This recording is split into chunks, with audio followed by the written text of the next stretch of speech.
Arnick. I'm the director here for the Center for Catholic and Dominican Studies, and this is the last lecture in what has been a six-part series in our Dominican Heritage lecture series.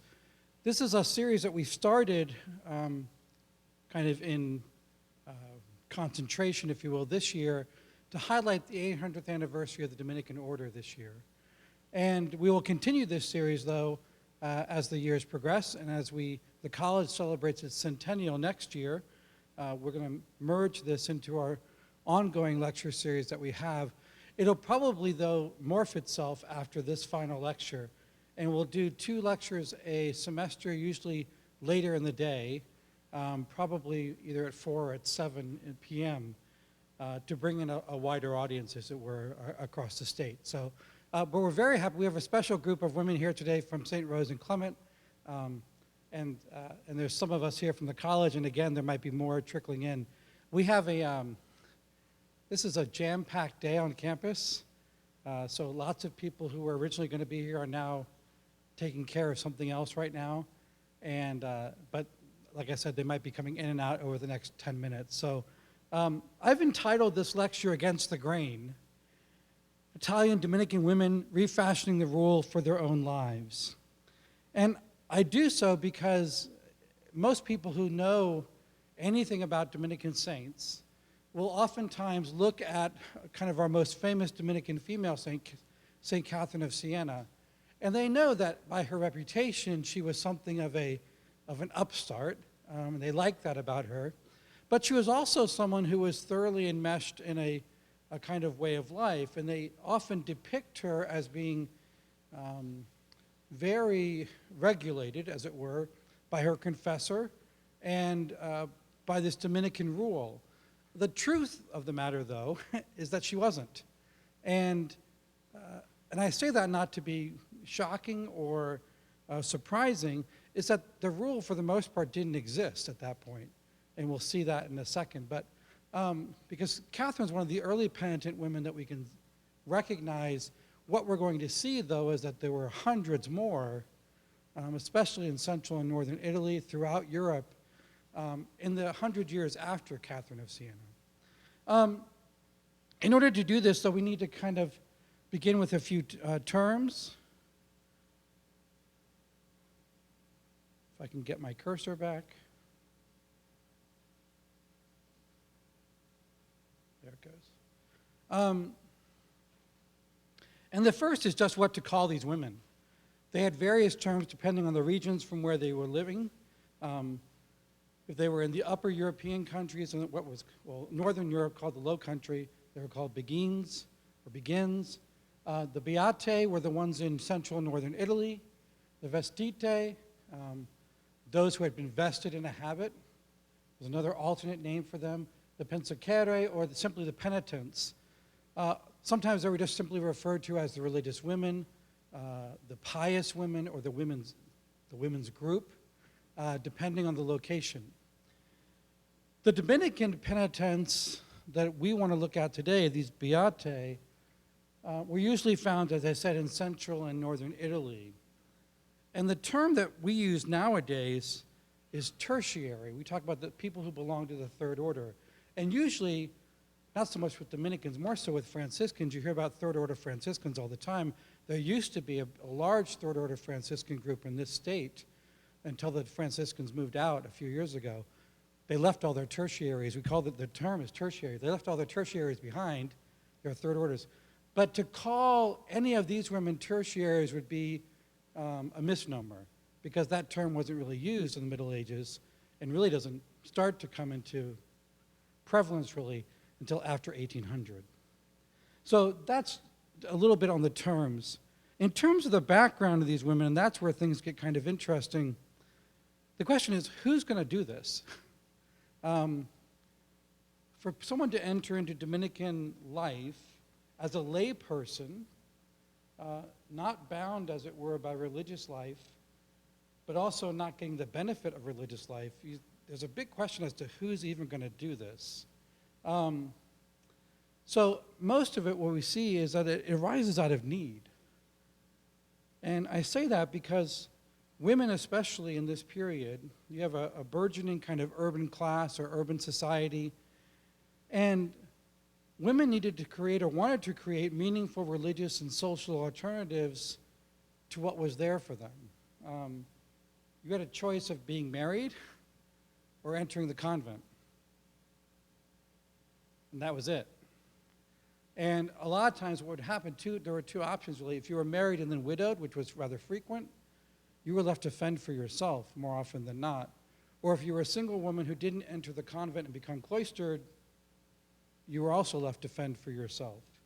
And so women started wearing the habit and visiting churches long before there was any kind of formal association with the Dominican order.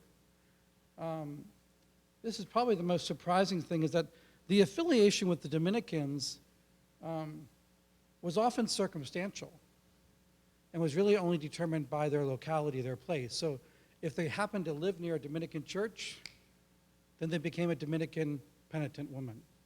The same was true. The Franciscans had a much more, if you will, lively association with their penitent groups, although their groups tended to be more men, and then only later began to include women. And they were firmly kind of connected to we'll see this in a second, they were connected to the Franciscans very clearly. One of the things we realized with these Dominican women is that early on, the history of these Dominican women penitents were often written by the friars, and so the friars kind of dictated how people saw them, which really, for the most part, was not done truthfully. I can say that. And part of that is because of the work of one person in particular. His name was Gilles Girard Massemont, a Frenchman, who wrote the Dossier de l'Ordre de la Penitence, which is just the dossier on the order of penitence. He made the argument that the Dominican penitent rule was adopted in 1285 by the then Master General of the Order, whose name was Munio of Zamora. The problem was that Father Munio never did that. And part of what happened is he's writing the dossier, he's taking his cue from Thomas of Siena, who's writing about some of these women, and he just assumes that what Thomas writes about is actually true. What we know is that there's no evidence of any kind of written rule for these women until the beginning of the 15th century. So the idea that it was written in 1285 is a little bit off. I think the first actual instance of a record is around 1402, and it gets approved in 1405. And part of it was that Thomas of Siena, who was a Dominican friar, was trying to create this connection between the women who have been doing their own thing for a couple of centuries and the Dominicans. The Dominican friars saying, oh, no, they've been with us all along. No, they weren't. So most scholars now agree that the Dominican penitent rule wasn't written until the beginning of the 15th century. And a lot of this also had to do, as I said earlier, with the Franciscans. The Franciscans had a rule already set up. They had this ultimate kind of connection between their third order groups, their penitent groups, and their friars minor. We didn't. And it was this way of Thomas of Siena was trying to say, no, we're just as good as the Franciscans. I'm so glad Jim's not here. We have a Franciscan who teaches on campus who's a very good friend of mine. He would not let me live this down, I'm sure. But this is the great thing about this. The friars were never really the driving force behind these women. And that's what really makes them distinctive and creative, really, within the life of the order. In fact, the connection between us and the Dominican penitents is pretty loose. This association did protect the women both socially and culturally, and for that reason we kept it up. That without our kind of the auspices of saying they were under the Dominican order, they could have faced a lot of backlash for some of the stuff that they were doing. And so we allowed the connection to keep going, and we were, associated with them, but for the most part, they did their own thing. And we'll see, even when you look at the rule is written for men first, and then there's our paragraphs added for women. And in the additional paragraphs, part of the kind of obvious connection there is that these all apply except when they don't apply. So that these are all work for the men, but whatever the women need to do, the women need to do. Which as you read it, I mean, that's a typical Dominican thing to do, where we create rules and then we say, but of course there's going to be exceptions to the rules, and so if you need to have an exception, just do it. And this is what is done here in this, the rule, if you will, of these Dominican penitents. The other thing that I should mention is that even when the rule was established, this is probably one of the heartaches, really, of this history, is it never gave the women a definitive part within the institution of the Dominican order. So because this connection was always kind of loose, they never had any real standing in terms of governance within the order, which nowadays they would, but at the time they didn't.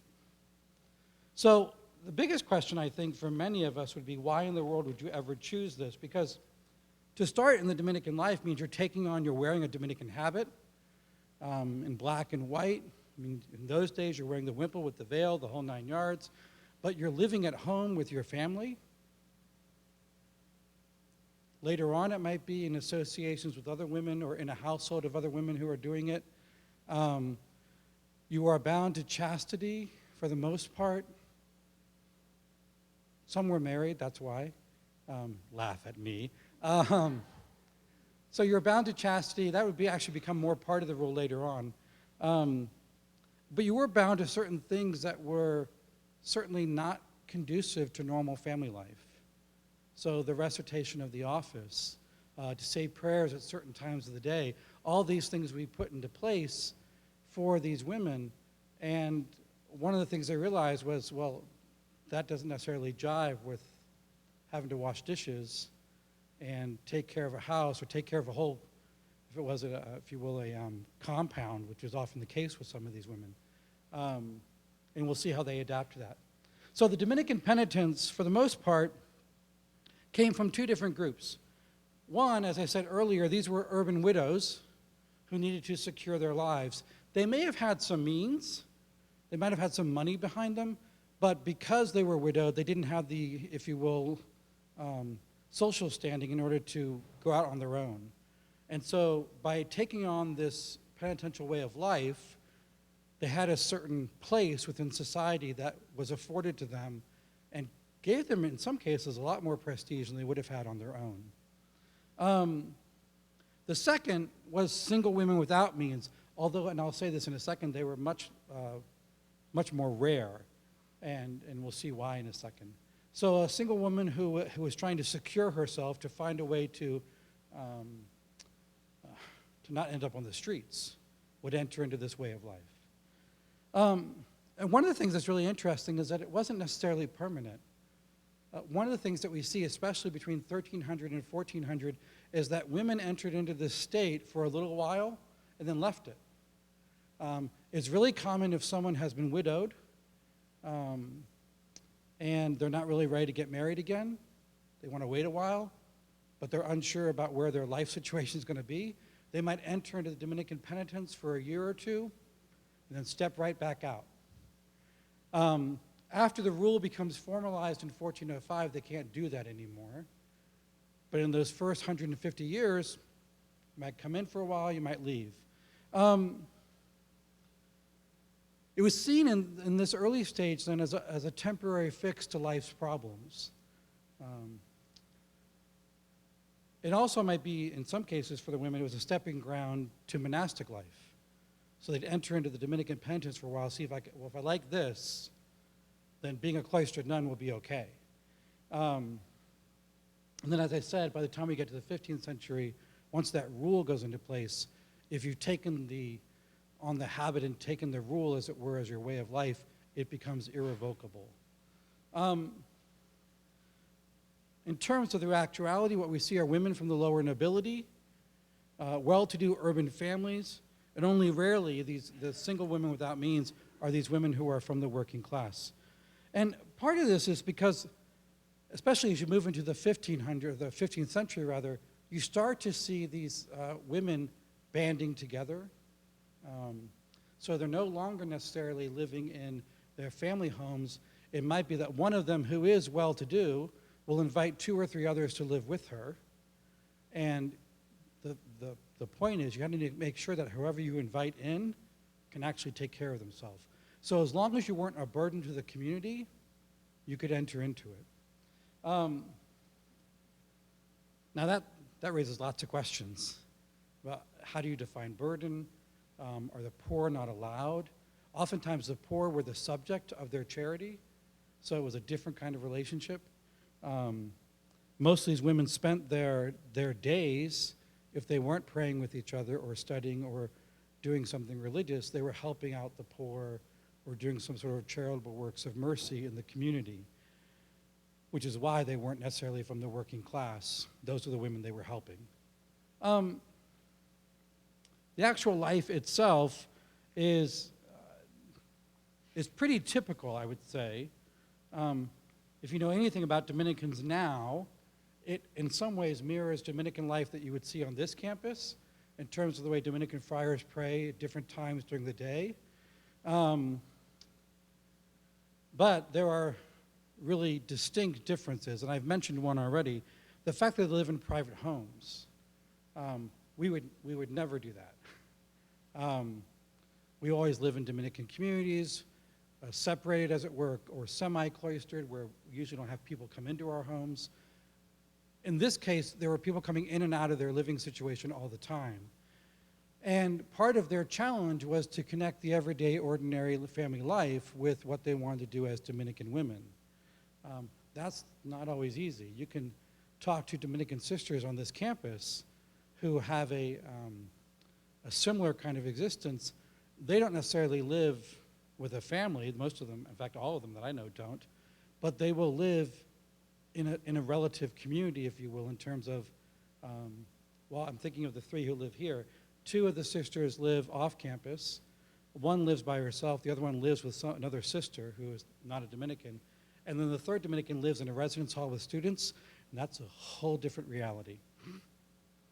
And she's lived there for, I would say, 30 some odd years, and is still talking to us. So, God bless her. I thought she was actually going to be here today.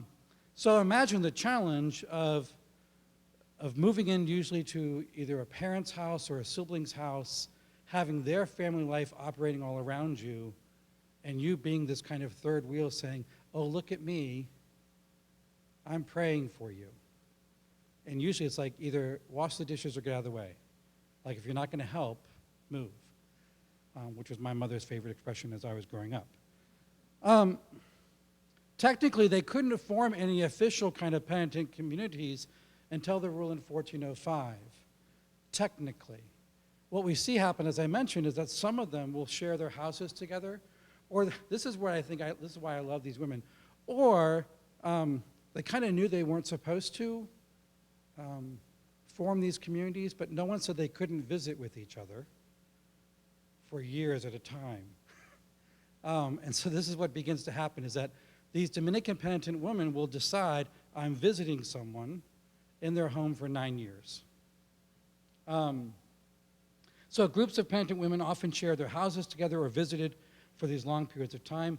My favorite, Giovanni of Orvieto, she's the one that she stayed with, it was her prioress, very well-to-do woman by the name of, I want to say Ghislaine, or Gisla, and she stayed for 9 years, and then decided, oh, I think it's time for me to leave now. Catherine of Siena is actually known for doing this. She would visit people for extended periods of time and then go back to her family home.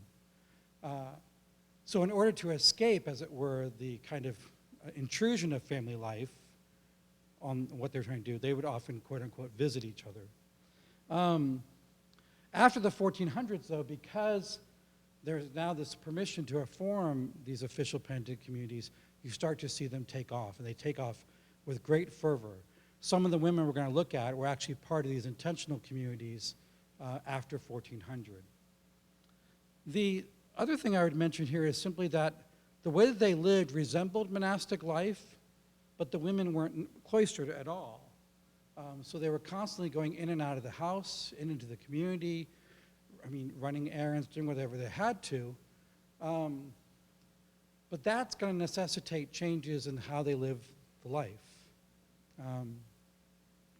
Because the only really example that we had up to this point was Dominican nuns, who were cloistered all the time. The Dominican friars had a more itinerant life, but that itinerancy was for the sake of preaching, and these women weren't trying to preach, although they will, as we'll see, talk about the importance of teaching in their lives. And so some of them actually do start teaching in an informal way. Columba of Rieti, who founded a community of women in Perugia in the middle of the 15th century, she decided, it was late into the 15th century, she said, there's so many changes, I'll just write my own rule. So she has the official rule given to her by the order in 1405. She was like, well, that's very nice, but you silly guys, you don't understand. Which, I get it now, but she was like, you don't understand. And so she wrote her own rule for her community. And that wasn't uncommon. In fact, around 1500, the community in Florence reached out to one of the Dominican friars and said, within the community there in Florence, said, we need a rule for our community because the one you gave us just isn't working. And so what they do is they just start you see these communities popping up all throughout northern Italy who kind of look like Dominican penitents, living under the rule, but they've adapted the rule to their own design. And one of the things that we'll see now is that this is what it ends up looking like. And in some ways, this is in the Dominican penitent rule that comes out in 1405, but they've shifted things a bit. So the first is the way that they pray, and the devotional practices that come with it. They often would develop as a kind of blend of private devotions and then communal prayer.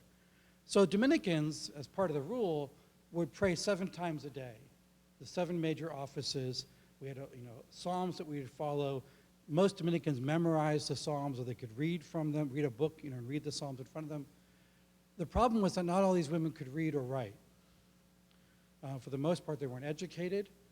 Some of the more noble women were, because they had that advantage, but many of them weren't. And so the first change that happens, it gets written into the rule actually, the 1405 rule, is that they don't have to do the office if they can't do it. So if you can't read, not a problem. However, in its place, what they're told is they would say the Our Father, and they would do it a number of times. So they would call that prayer the Pater Noster, the Latin phrase for the Our Father.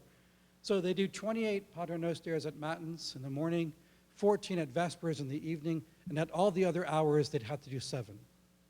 Now, depending on the community, and this is where I thought was great, they might add more or different kinds of prayers at each of those hours, depending on what their particular devotion was.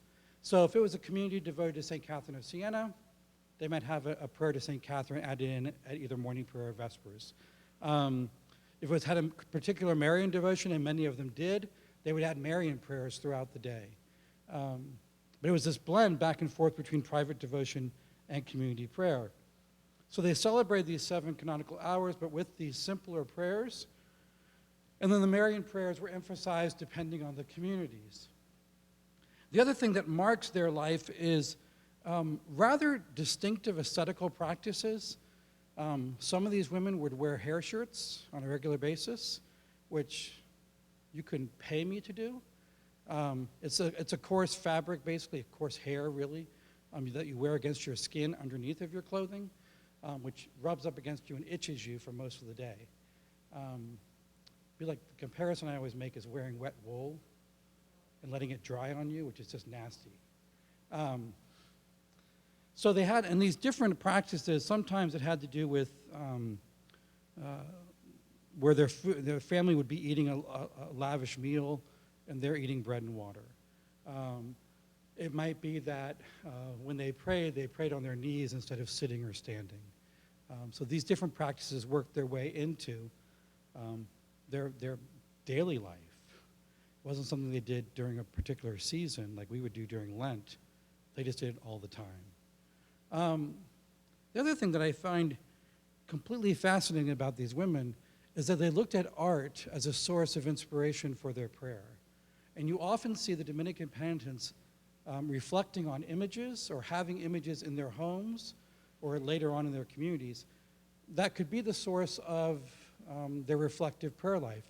In some ways, this does come from the Dominican friars, or at least from the influence of someone like in Florence from Fra Angelico, who's painting murals up on the wall to make the Dominican friars think about their life as they're walking through the monastery.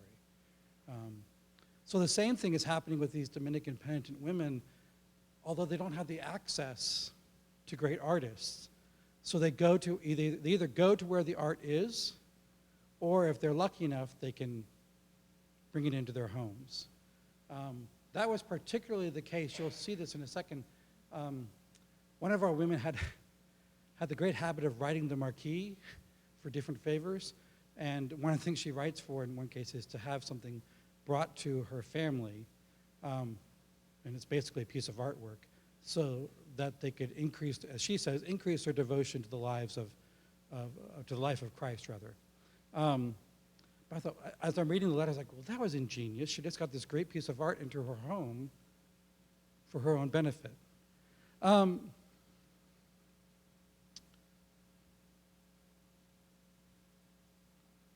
Is anyone supposed to be calling me?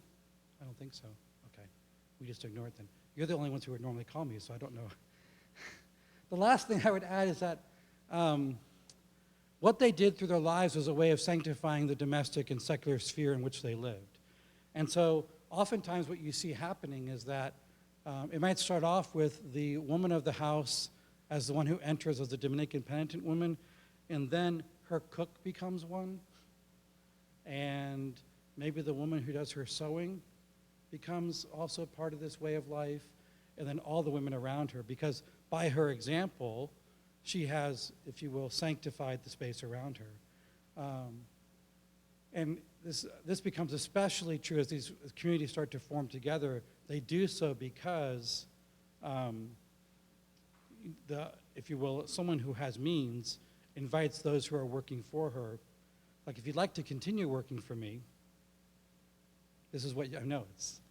I didn't say we were always holy, but this is a way of bringing everyone together. So, and we know it did happen. The last thing I would add into this aspect of penitent life was what they did communally. And they would often then gather at the Dominican churches. And they would do so for Mass, at least usually once a week, for meetings. And they'd have the rule would be spoken to them at least once a month. One of the things that happens, though, is, and you can imagine this as you see Dominican women or women in Dominican habits walking through the town, going to the church or being seen at the church together, they become a very public presence wherever they are. The cloistered nuns were always, you never saw them. They never came out of the cloister. If you visited them, you might see them behind the grill, but in those days, they were always behind the grill. You might see one of them your entire life, and that was it. And so this became a very public way of seeing what these women were like and what they were doing. And so I want to talk about three in particular, and this is where things start to get a little bit fun. Because none of these women, how would I put it? If these women did what they did then, today, I don't know how they would be received. Was that nice enough, the way I put that? They probably would have been run out of town or seen as the crazy women down the street kind of thing. So Stefana Quinzani, founded a group of Dominican women in Soncino, Italy in 1512. Oops, I went the wrong way.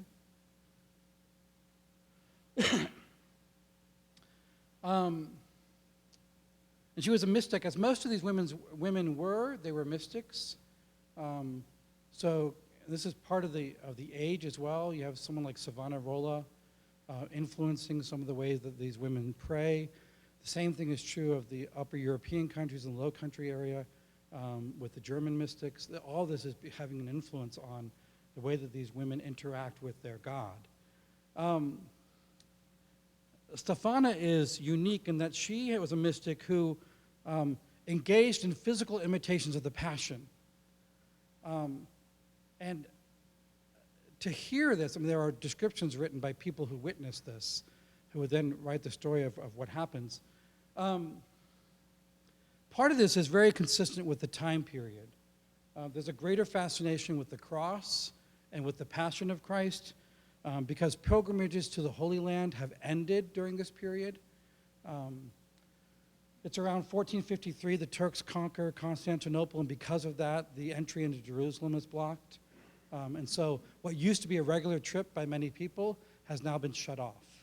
And so this becomes a way of entering into that kind of experience without having to go there, because other people will come now to watch Stephana go through these ecstasies where, in fact, it's an ecstasy that involves a lot of pain and suffering, which is a little strange, because I'll describe what happens, and you can decide.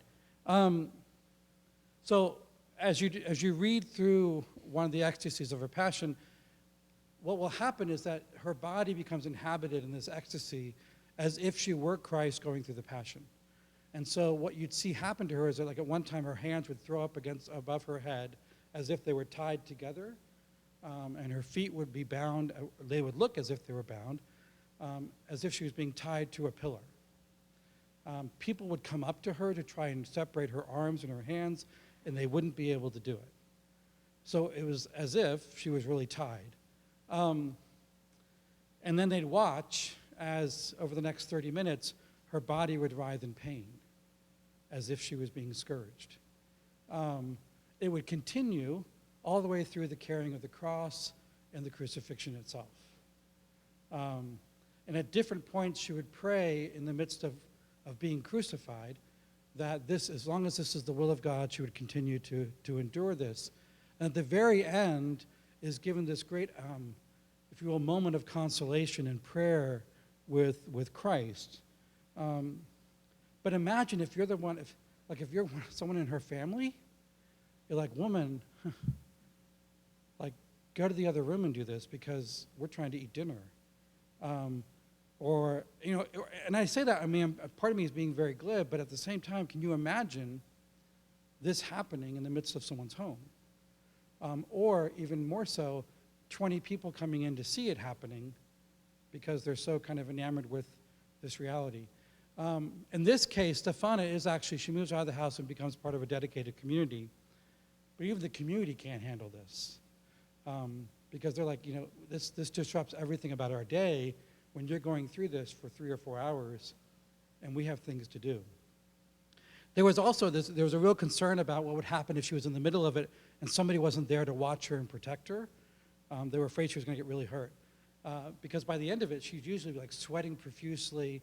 She looks like she's been through the ringer and back. There's no blood on her except that she does have this stigmata. And each of the women I'm going to show you today all had the stigmata, which was unusual for Dominican women.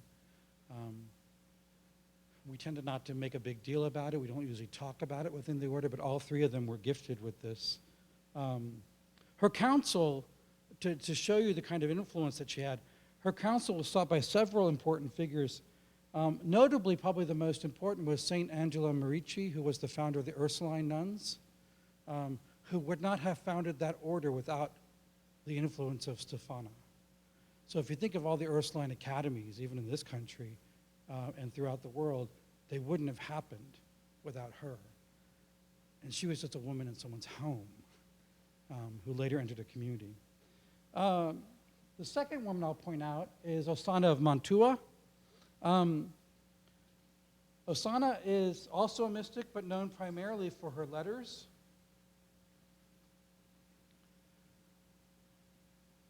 And she, how do I put this?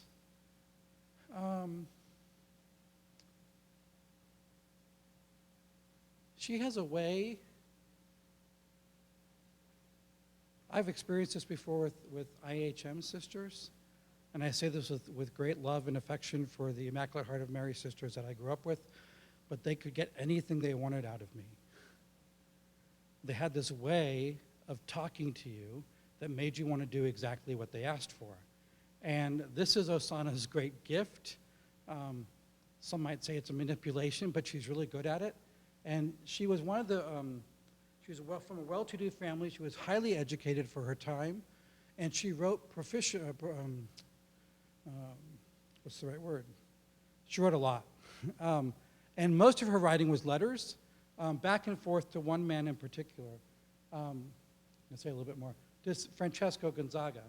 Part of the reason that she was so articulate and part of the reason that she wrote so many letters is that she became responsible for all of her siblings and for their well-being, and indeed for all of her siblings' children, which becomes, as you'll see, she had lots of siblings and they had lots of kids. And so part of her writing campaign to Francesco Gonzaga is to be able to take care of her family. Francesco Gonzaga is the husband of Isabella d'Este. They were both, he's the Marquis of Mantua and is a military figure and has certain sway with the local lord, the local, if you will, king, and has the ability to change things locally. Not the least of which is his association with the Borgia family, and we'll see what that's like in a second. One of the things that Osana does in her letters is she doesn't preach to him about his way of life. She doesn't tell him, you should mend your ways because at one point he's sleeping with Lucretia Borgia, which would probably incense his wife, but not necessarily incense Lucretia Borgia because she was sleeping with a lot of people at that point. But she never mentions any of this in any of the letters. She knows what's going on. And every now and then there's an allusion to how busy he must be, or how his attention is elsewhere, and that's the only thing she says. He becomes very sick towards the end of her letters, and it's her letters that really see him through his illness to his death. But I want to give you an example of what she writes, because this is the thing that's kind of funny to me. So she'll write this to him: "Most illustrious Lord, beloved in the precious blood of Christ Jesus." That's about as religious as it gets. And then she's like, let's get down to business. So she says, "May his peace and well-being be always with your excellency," and she writes, etc. Like she doesn't even bother with the formalities. "Even though I'm aware of my condition and state, it is not appropriate to ask from your illustrious excellency what I am asking for my nephews and nieces in the enclosed supplication. However, they have been left to me as if they were my own children to protect, and knowing that they are at an age when they only consume and do not produce, and they can't work for a living, I'm afraid that poverty will lead them to evil. Thus," and I love this, "might it be possible for you to provide dowries for the two young girls who wish to enter a monastery to serve God?" Now, in those days, a noble family would give a dowry to its daughter to enter a monastery, but you're talking about a lot of money. And she's asking for not one, but two. In the same letter, then she then goes on to ask if her nephews can be exempted from military service and from something else, basically giving them a reprieve for 10 years so that they can be taken care of for those 10 years and not have to work. I'm like, that's a little bold, but she gets it. And she does it again and again and again. The other one I love is she writes, "I've already written," she says, or already several times have written, "Beloved Lord, and asked you to give this is a Castellani." Do you know what a Castellani is? A Castellan is someone who oversees a castle, and the Castellani is the district that is within that castle's purview. "I've asked you to give the Castellani of Ostia to Giacomo della Nova, my poor relative from Ostia, for whom I feel compassion and love." I would love it if she felt compassion and love for me and would give me a castle. But she says, "Now is the time to be rotating officials, and I blush to be reminding you of your promise to me."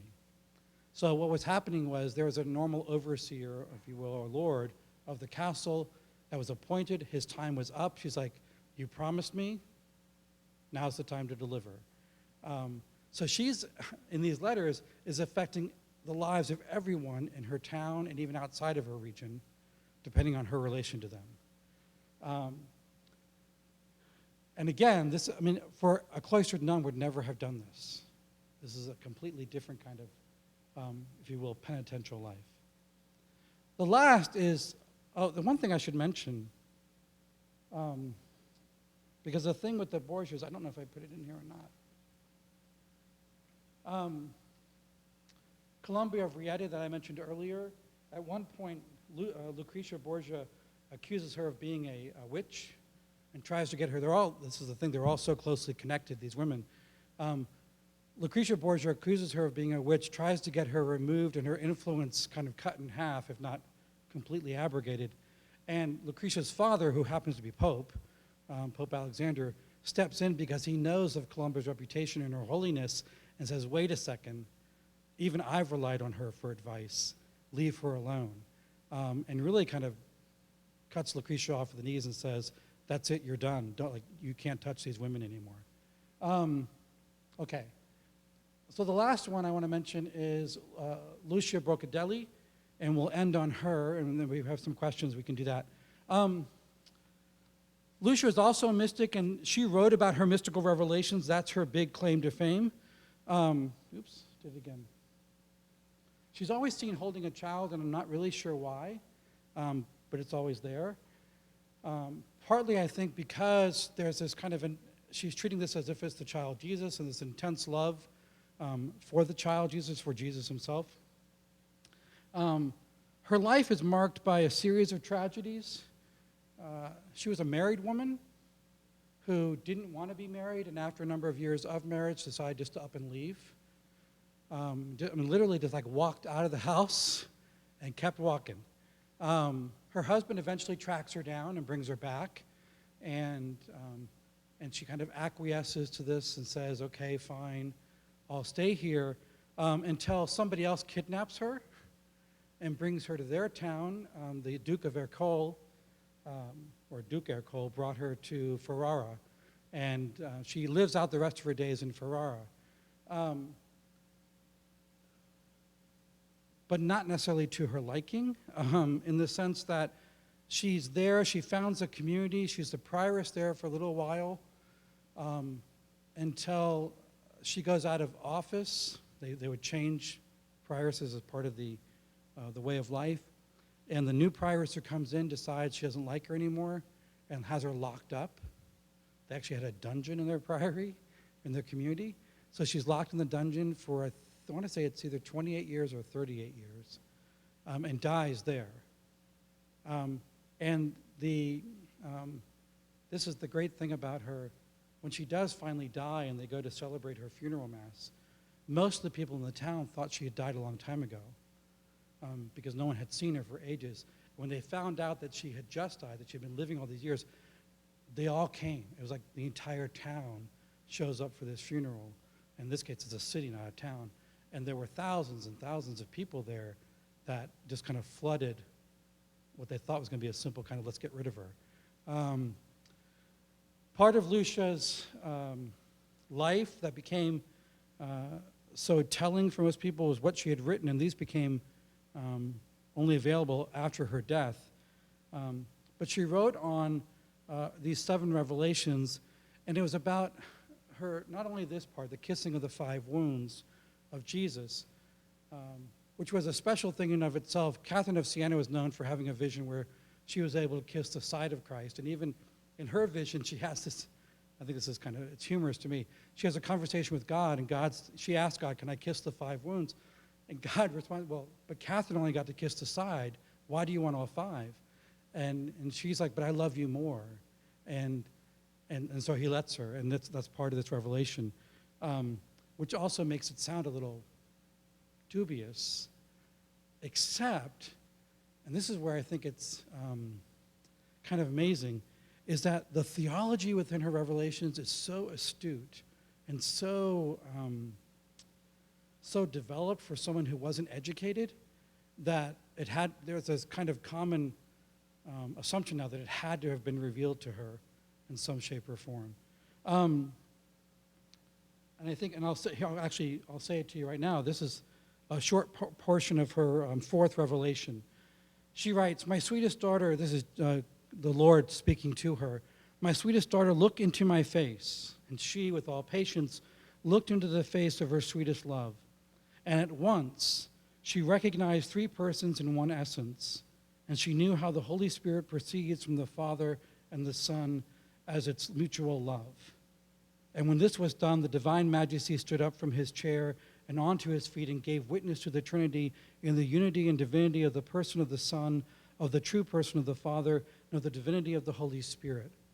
That notion of the Holy Spirit as being the mutual love between Father and Son was something that scholastics in the academy were debating. There's no way that she would have gotten that from her childhood. And she wrote that at a relatively younger age. It was like, how in the world did she know this?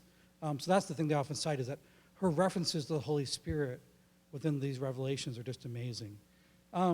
What you can see from the three women that I've illustrated is that these are not your typical cloistered nuns sitting behind the grill praying 7 times a day.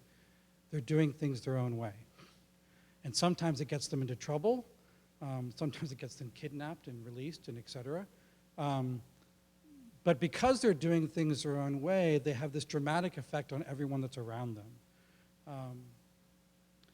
With someone like Lucia, it's harder to see, except that she, in the end, it became a war between Viterbo and Ferrara about who was going to be able to have her. They wanted her with them so badly that the towns actually started warring over to each other just to have her in their presence.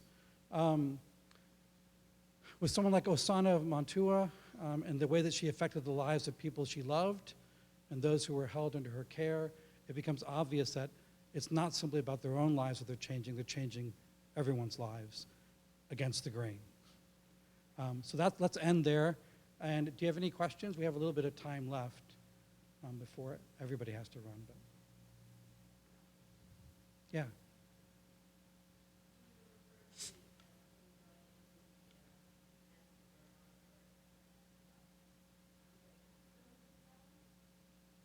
For those who went into cloistered monasteries, yes, usually. It was basically that in those days, and it still kind of happens today a little bit. I mean, they say that you don't have to bring anything, but you turn over all your possessions. The idea was that the dowry was to be able to take care of your sustenance for the number of years that you were there. So that while you might do some work and might be able to raise some funding for yourself by whatever the nuns did, the majority of their income came from dowries that they received or from benefactors.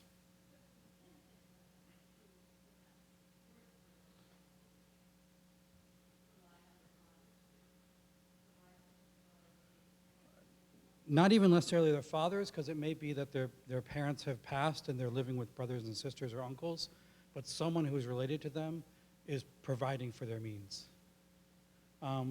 The assumption sometimes is that they, if they have a skill that is directed towards the home, like if they can sew, they might be, as part of their daily chores, they might be sewing, and then their family might be selling whatever they made.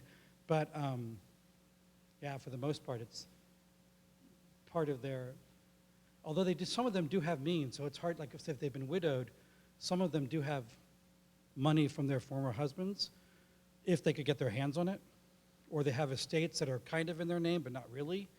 A lot of it has to do with Italian politics at the time as well, which was, it's the Borgias. I mean, everyone's out for themselves. So it's a difficult, there's another hand. Yeah.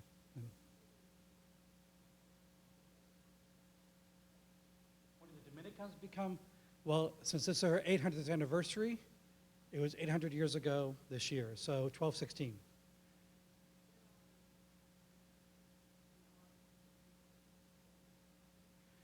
Oh, that's a good question. We have them here at St. Pius, the Dominican sisters from Nashville. There are 3 different Dominican sisters communities represented here on campus.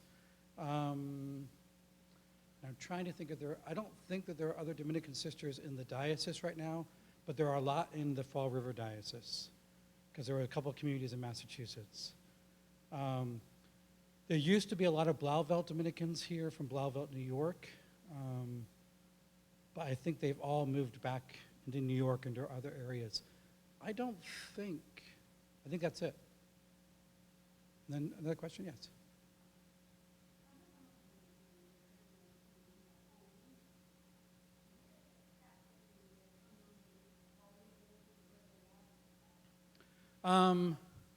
Yes and no. So some were ostracized, especially early on.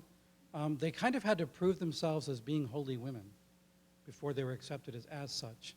So if there was no evidence that somebody was actually had spiritual wisdom or that they had a kind of prayerful, reflective quality about them, people would see through that. The examples that we have, most of the women that we know about achieved that status, but it wasn't, you put on the habit and suddenly, like, you're the go-to person for anyone in spiritual crisis. You usually had to prove yourself or prove that you were living the life in such a way that people were attracted to the way that you lived the life. Yeah.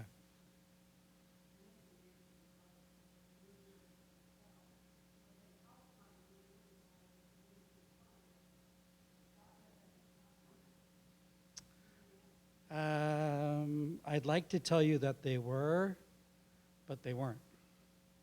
For the most part, most of the communities that were founded for Dominican penitent women were founded by rich Dominican women. Usually very rich, or women who had a benefactor or a patron, if you will, who wanted a community of those women in his town, but it usually wasn't the friars. The friars had a very uneasy relationship because there's actually legislation within the men's groups that say, do not get too close to these women, do not be seen with them, do not, I mean, it was, because there was a real fear that if we were around them too much, we would lose our vocation.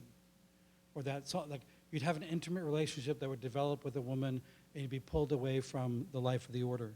I mean, they were very concerned about that. I mean, yeah. It's a little, I mean, to me, it's a little bit comical, but it's a real concern. I mean, we see it happen even today, that you have to be careful of intimate relationships with anybody, really, that might pull you away from the life of the community. So, yes, Dr. Mulderry.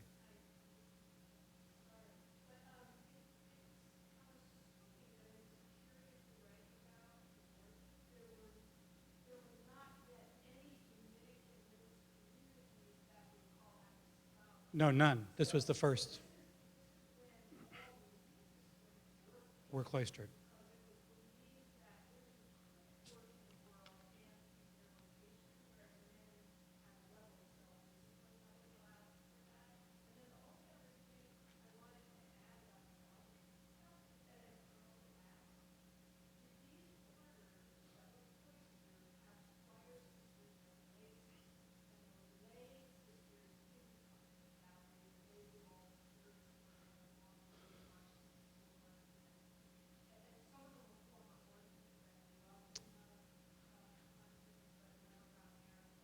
Yeah, that's a really good question. I'd have to go back and look at the rules, the rule rather for cloistered women. I don't remember there being a distinction within the women's group for that. There wasn't within the men's group. So you had what we would now call cooperative brothers, or what then was called lay brothers, they would do all the servile work, and then the clerical brothers were the ones who preached, who became priests, who did everything else. And they had good education, exactly. Right. I think partly because the education with women was so hit or miss that it was more likely that they were all seen as equal, and that the ones who were educated tended to rise to the level of prioress rather quickly and stay there. But for the most part, and that's one of the things that comes out, there's a book on Dominican penitent women in the Western Spirituality series. One of the things that they point out is that the vast majority of Dominican penitent women could not read or write. So my gut is to say that they were probably all considered at the same level, especially if the cloistered nuns were coming from that same kind of, yeah. Okay. Well, thanks very much. Oh, yes, one last question.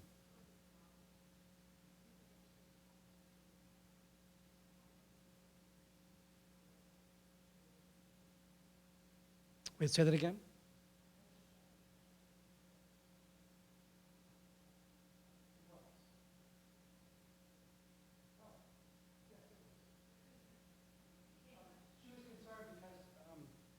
She thought I had said that St. Catherine of Siena. Well, yeah. What Dominic founded in 1216, and actually just before 1216, he founded a group of cloistered nuns. So he founded the women's nuns, the nuns first, but they were cloistered. So they weren't, they never went out, they didn't, shortly thereafter, he founded the group of Dominican friars. And what we're seeing now in this period in the 1400s are these group of Dominican women who have this kind of apostolic character to them because they're not cloistered.